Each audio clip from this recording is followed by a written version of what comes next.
Dear student, आज मैं fourth same mechanical engineering के छात्रों के लिए चैप्टर 5 हाइड्रोलिक सिस्टम के बारे में डिस्कशन करूंगा। पिछले वीडियो लेक्चर में इसी चैप्टर पर आधारित हमने दो सिस्टम आपको समझाए थे। एक था हाइड्रोलिक रैम और एक है हाइड्रोलिक जैक। ठीक है, दो सिस्टम आपको एक्सप्लेन किए थे। अब हाइड्रोलिक जैक की तरीके से ही एक और सिस्टम है जो लगभग उसी पास्कल के नियम पर आधारित है, that is called the hydraulic press. तो ये हाइड्रोलिक प्रेस क्या होता है कि हाइड्रोलिक प्रेस पास्कल के नियम पर कार्य करती है। इस नियम के अनुसार पास्कल का नियम क्या है कि यदि विरामावस्था में किसी एनक्लोज तरल का दाब यानी बंद तरल का दाब किसी बिंदु पर बदल जाता है तो सभी बिंदुओं पर तरल का दाब उतने ही मान से बदल जाएगा। तो अधिकांश द्रव चालित मशीनें पास्कल के नियम पर ही आधारित है। पास्कल का नियम शायद प्रेशर मेजरमेंट में शायद तुम्हारे यहाँ नहीं आया था हाइड्रोस्टैटिक में, लेकिन आप समझ लीजिए कि पास्कल का नियम क्या होता है। यह शायद होगा, पहले आप देख लेना पीडीएफ में कि पास्कल का नियम यह है कि अगर हम प्रेशर इंटेंसिटी एक बिंदु पर, चूंकि पास्कल का नियम क्या है कि विरामावस्था में एट द रेस्ट कंडीशन किसी भी पार्टिकल की दाब तीव्रता सभी बिंदुओं पर समान होती है। ठीक है, तो अगर हम इसको बदलते हैं तो उसके सभी बिंदुओं पर बदलती जाती है। तो क्या करते हैं कि मान लो जैसे अब इस प्रेस में क्या होता है कि दो सिलेंडर होते हैं, एक बड़े डाया का एक छोटे डाया का। तो एक में प्लंजर ऊपर नीचे मूव करता है और एक में रैम ऊपर नीचे चलता है। तो इसी रैम पर जो है वो लोड लगाया जाता है, यानी जो उठाया गया भार उठा सकते हैं या किसी प्रेस में किसी के अगेंस्ट इसको हम दबा सकते हैं, जिससे कि हम कोई ऑपरेशन किया जा सकता है हाइड्रोलिक प्रेस से। मतलब जैसे रिवेट को दबाना है या कोई चीज को प्रेस करना है, तो इस तरीके से कि जैसे रोलिंग मिल्स हैं, एक्सट्रूजन प्रेसेज हैं, उनमें हम लोड भी इससे बियर करते हैं। तो अगर हमने कम डाया पर यहाँ पर दाब तीव्रता बढ़ाई कंप्रेस करके, तो यहाँ तक बढ़ते बढ़ते दाब तीव्रता का मान बढ़ता जाएगा और ये दाब इस वाले एरिया पे जब लगेगा तो इस लोड को ऊपर की ओर उठाता है।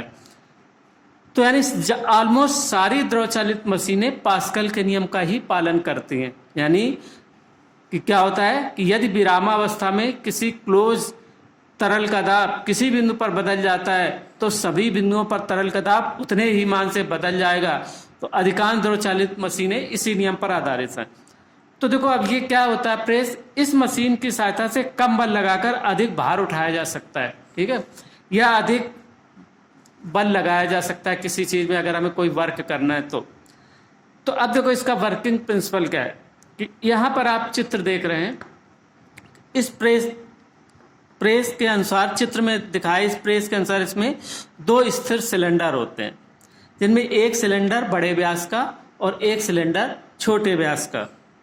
छोटे व्यास के सिलेंडर में प्लंजर ऊपर नीचे चलता है और बड़े व्यास के सिलेंडर में रैम ऊपर नीचे मूव करता है। दोनों सिलेंडरों को एक पाइप के द्वारा जोड़ देते हैं और इन दोनों प्लंजर और रैम के बीच में पूरे में एक द्रव भरा रहता है। ठीक है, यदि रैम तथा प्लंजर के क्षेत्रफल मान लो अलग अलग, इसका कैपिटल ए मान लें, इसका एरिया यानी इस रैम का इसका एरिया मान लो कैपिटल ए और इसका प्लंजर का एरिया मान लो है स्मॉल ए।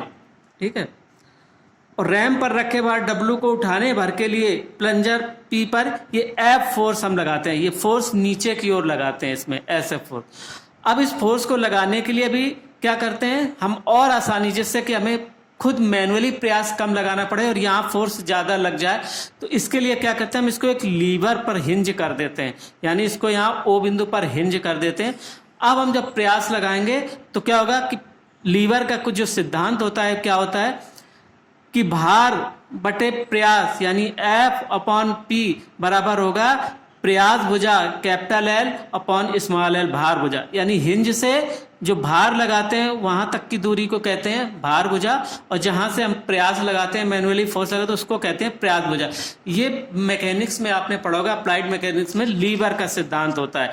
यानी लीवर का सिद्धांत क्या होता है कि W over P mechanical advantage या लीवर का लीवरेज बराबर होता है प्रयास भुजा बटे भार भुजा। तो प्रयास भुजा क्या होती है, हिंज से जहां पर हम प्रयास लगाते हैं वो प्रयास भुजा कहलाती है, और हिंज से जहां पर फोर्स लगता है या भार लगता है उसको हम भार भुजा कहते हैं। तो इससे हम और आसान हो जाता है, बहुत कम बल लगा के और यहाँ पर बहुत प्रेशर इंटेंसिटी को बदल के और हैवी ड्यूटी फोर्स को ऊपर उठाया जा सकता है। तो क्या करते हैं, तो उठाने भर के लिए प्लंजर पर F बल नीचे की ओर लगाने की आवश्यकता पड़ती है।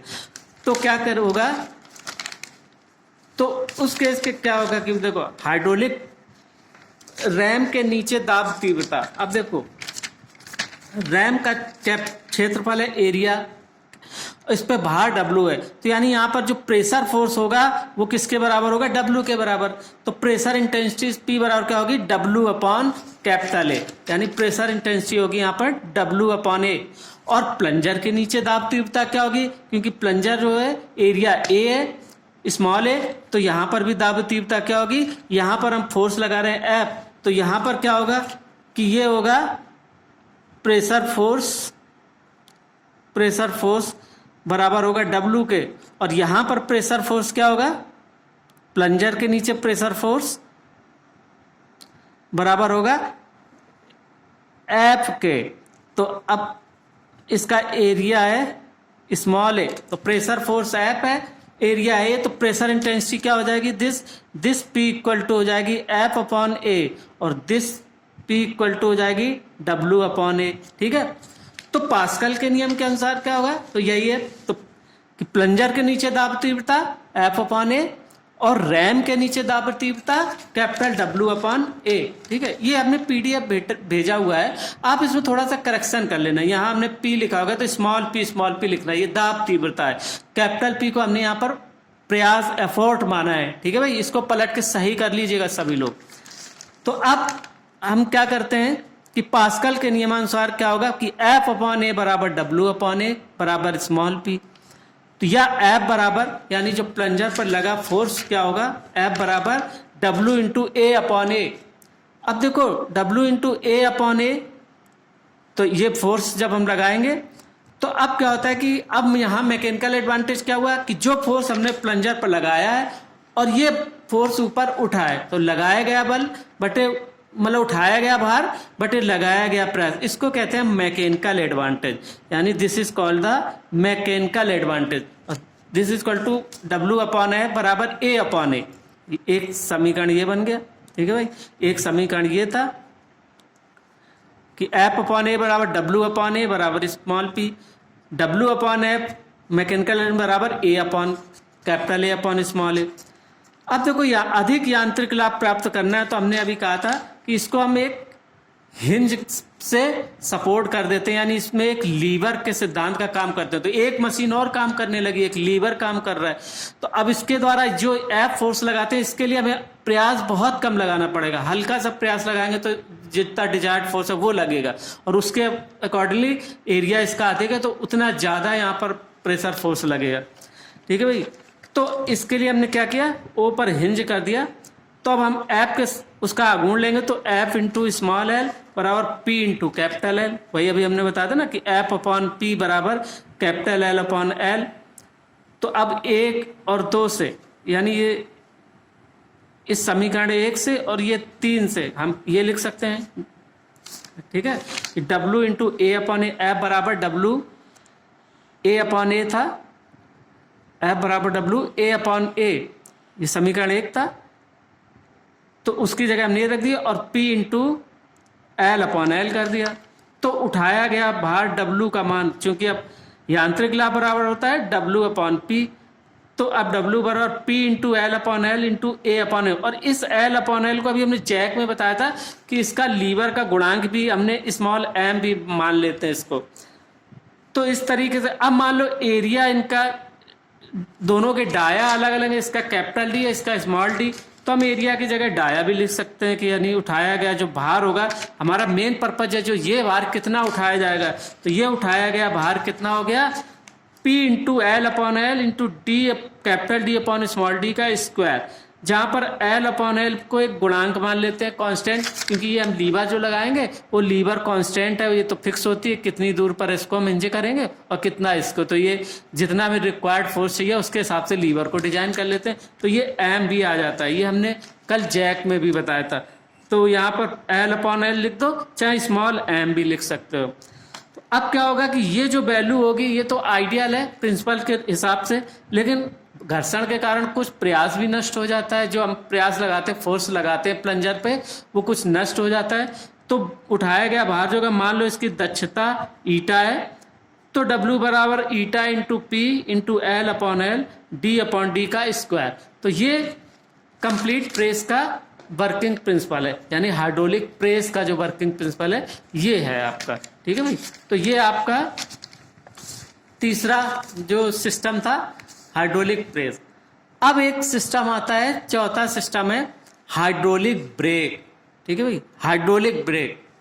तो हाइड्रोलिक ब्रेक क्या होता है, क्योंकि विभिन्न प्रकार के ब्रेक्स जैसे यांत्रिक, mechanical brake, pneumatic brake, hydraulic brake, electric brake, जो इलेक्ट्रिक की ईडी करंट डेवलप करके ब्रेक डेवलप करते हैं, तो ये सारे ब्रेक सिस्टम उपयोग किए जाते हैं ज़्यादातर इंजन्स में, या जो मोटर्स हैं, जो भी है, वाहन है, रेलवे लोकोमोटिव है, इन सभी में इन्हीं में से कोई यूज किए जाते हैं। किसी में मिला जुला करते हैं कि पार्सली हाइड्रोलिक कर दिया, पार्सली जो है मैकेनिकल सिस्टम कर दिया, या इलेक्ट्रिक की ईडी करंट के द्वारा डेवलप करके ब्रेक सिस्टम डेवलप करते हैं। तो हाइड्रोलिक ब्रेक क्या है कि हाइड्रोलिक ब्रेक द्रव के द्वारा एक्टिवेट होते हैं, किसी यानी जो लिक्विड फ्लूइड के द्वारा एक्टिवेट होते हैं, यानी फ्लूइड की प्रेशर इंटेंसिटी, वही पास्कल के नियम पर काम करते हैं ये भी। तो ये भी पास्कल के नियम पर कार्य करते हैं। इसमें मुख्यतः एक सिलेंडर होता है, ये एक सिलेंडर है, और इस सिलेंडर में एक पिस्टन लगा होता है, और इस पिस्टन को ब्रेक पैडल से कनेक्ट कर देते हैं। यानी इसका जो ऑपरेशन होगा, टू एंड फ्रो मोशन, इस ब्रेक पैडल पर जब हम प्रेशर देंगे उसके आधार पर होगा। यहाँ पर हमने कि जैसे कार में है ना, हमने ऐसे पैडल मारा तो ब्रेक लगेगा धीरे धीरे, कैसे लगेगा, ये हाइड्रोलिक सिस्टम। अब इसको कैसे हम ऑपरेट कैसे होता है कि इसमें एक स्प्रिंग लगी होती है जो कि इसमें एक प्रेशर फोर्स लगाता है और पिस्टन को अपनी पोजीशन पर सेट रखता है।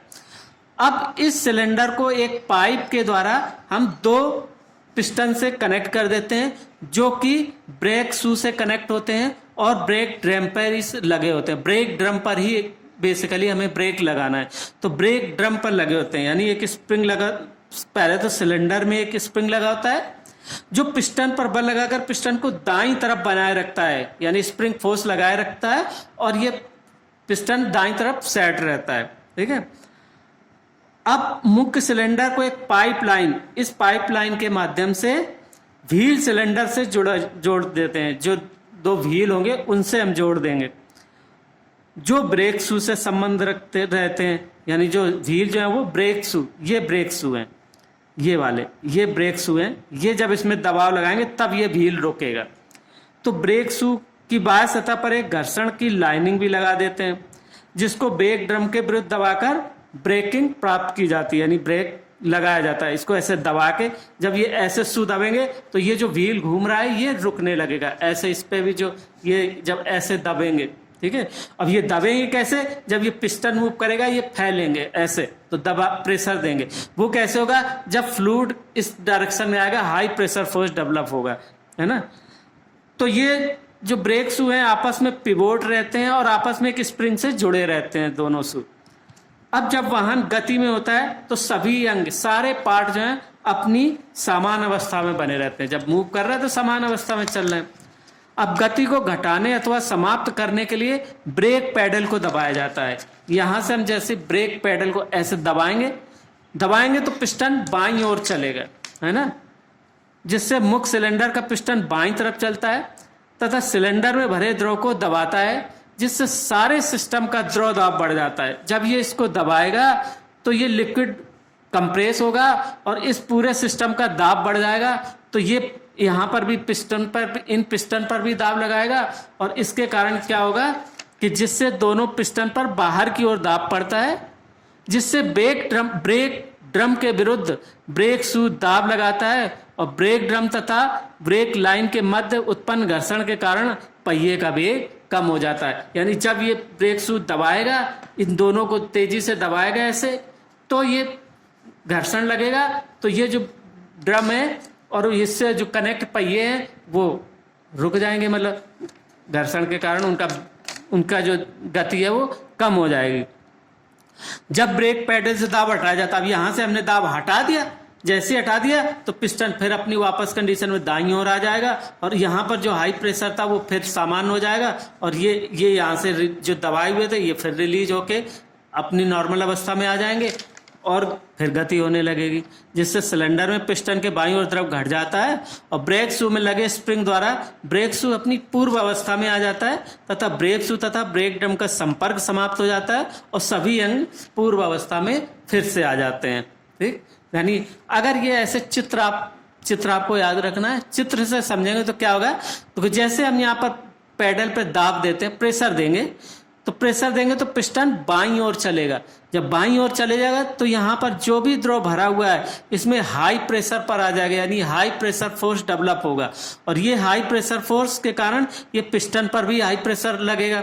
जब पिस्टन पर प्रेशर लगेगा तो ये क्या करेंगे कि इन ब्रेक शू को ब्रेक ड्रम की ओर दबाएंगे, तो जब ब्रेक ड्रम और व्हील के बीच में फ्रिक्शन डेवलप होगा और इसके कारण उसकी गति कम हो जाएगी। जैसे पैडल हटा दिया जाता है तो ये स्प्रिंग के कारण पिस्टन अपनी पूर्वावस्था में आ जाएगा, तो यहां से भी द्रव फिर इस पे आ जाएगा, तो इसका जो हाई प्रेशर डेवलप हुआ था इस लिक्विड में वो कम हो जाएगा।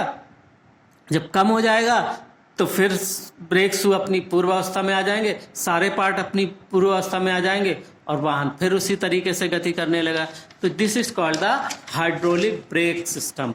ठीक है, अब इस हाइड्रोलिक ब्रेक सिस्टम के देखो एडवांटेज क्या है कि व्हील पर एक समान बल लगता है। कि देखो और कोई सिस्टम होगा कि एक पॉइंट पर कहीं लगाएंगे तो कभी कम लगेगा, ज्यादा लगेगा, इसमें पूरे पहिए पे समान रूप से लगेगा। पूरा ड्रम जो होता है व्हील के साथ जो कनेक्ट होता है उन पूरे के बीच में फ्रिक्शन होगा और तो एक समान बल लगता है। सेल्फ लुब्रिकेशन होने के कारण घिसाई दर कम होती है, क्योंकि इसमें ऑलरेडी लिक्विड भरा है, उसी से लुब्रिकेशन भी होता रहता है। हाई मैकेनिकल एडवांटेज प्राप्त होता है और इसकी संरचना बहुत जटिल नहीं होती, सिंपल होती है, क्योंकि बस एक पिस्टन होता है, उसमें सिलेंडर होता है, उसमें पिस्टन मूव करता है और उसको दो और पिस्टनों से कनेक्ट कर देते हैं जो ब्रेक ड्रम में लगे होते हैं।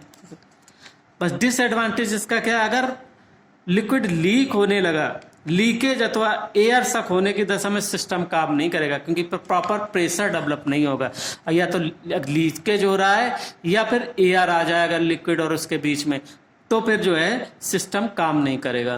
ठीक है, तो उसी के लिए एयर टाइट बनाते हैं। जितने भी ये सिस्टम होता है, ये सारे पाइप और ये जो पिस्टन पे लगे होते हैं यहाँ पर, ये सब सिस्टम एयर टाइट होते हैं, जिससे एयर कहीं से आ ही नहीं पाए। और ये ध्यान रखना है कि जितना डेवलप हो रहा है प्रेशर, उसके हिसाब से सबका वॉल्स के मटेरियल, जो पाइप का और इनका सबका मटेरियल रखते हैं, जिससे कि आसानी से लीकेज ना हो, हाई प्रेशर को सहन कर सकते हैं, है ना, जिससे इसकी लाइफ बढ़ सके। तो this is called the hydraulic brake system.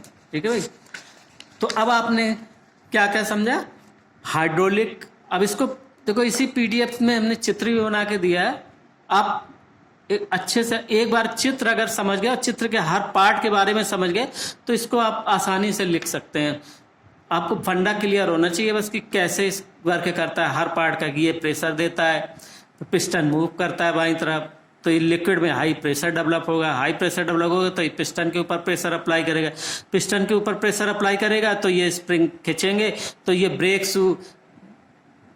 Brake shoe जो होंगे वो क्या होंगे, ब्रेक ड्रम पे दबाव लगाएंगे। ब्रेक ड्रम पे जब दबाव लगेगा तो ये व्हील के साथ कनेक्ट होते हैं, तो ये व्हील और ब्रेक ड्रम के बीच में घर्षण डेवलप होगा, फ्रिक्शन डेवलप होगा और उसके कारण वाहन की जो गति है भाई पहिए की वो कम हो जाएगी। तो यही तो ब्रेक में करते हैं कि ये ब्रेक लगाना है तो हमें गति तो कम करना है। जैसे कोई चीज़ अचानक आ जाए तो उसी हिसाब से दबाव भी देते हैं, प्रेशर बहुत तेज प्रेशर कि ऑल ऑफ सडन ब्रेक लगाना, तो तेज से प्रेशर दे दिया तुरंत रुक जाएगा और पूरे व्हील में इसमें समान रूप से दाब लगता है। तो ये सिस्टम जो ब्रेक सिस्टम जो होता है ये तो बहुत अच्छा माना जाता है क्योंकि समान दाब लगता है।